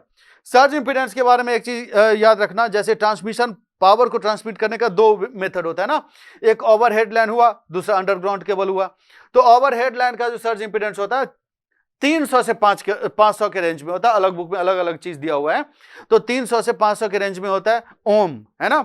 और अंडरग्राउंड केबल का जो होता है ना उसका सर्ज इंपीडेंस होता है करीब 50 ओम के बराबर, ठीक है, ऑलमोस्ट। तो ये भी चीज याद रखना, ये जो छोटा मोटा जैसे UPPCL हुआ या कोई AE JE सब का पेपर होता है ना, उन सब में ये सब चीज पूछा जाता है ना। तो उम्मीद है कि आपको इतना ये सब चीज समझ में आ गया होगा, कोई प्रॉब्लम नहीं है इसमें। तो लॉन्ग ट्रांसमिशन लाइन में बेसिकली यही सब चीज है, इसी का आपको फॉर्मूला सब याद रखना है, जैसे बीटा इक्वल टू क्या है जो फेज शिफ्ट कांस्टेंट है, या फिर एटेन्यूएशन कांस्टेंट वाला चीज क्या है, R/G करके होता है ना? कैरेक्टरिस्टिक इंपीडेंस के बारे में आप लोगों से कुछ पूछा जा सकता है, तो ये सब चीज है। लॉन्ग ट्रांसमिशन लाइन में अगर आप देखे होंगे तो जो फॉर्मूला आया था, है ना, उम्मीद है कि ये सब तो चीज क्लियर ही हो गया ना, सब याद रखना, गेट में इस बार पूछेगा गेट में, है ना? हमको लगता है गट फीलिंग है ऐसी, है ना? लॉन्ग ट्रांसमिशन लाइन में जो वोल्टेज का फॉर्मूला देखे होंगे, Vx is equal to VR + IR × ZC/2 e⁻⁻x वाला सब करके, ठीक है? तो वो जो फॉर्मूला देखे होगे आप, तो एक आपको वोल्टेज वेव का फीलिंग आया होगा, है ना? कैसे क्या होता है वो सब चीज हम लोग ट्रेवलिंग वेव्स में पढ़ेंगे। उम्मीद है कि आपको लॉन्ग ट्रांसमिशन लाइन आपको समझ में आ गया होगा। क्वेश्चन इसी सब से रहेगा, ठीक है? क्रैश कोर्स है, इससे बाहर क्वेश्चन नहीं आएगा, ठीक है? तो हम लोग मिलते हैं नेक्स्ट लेक्चर में, क्वेश्चन करेंगे हम लोग, और आप लोग भी अच्छे से पढ़ाई करो। Thank you.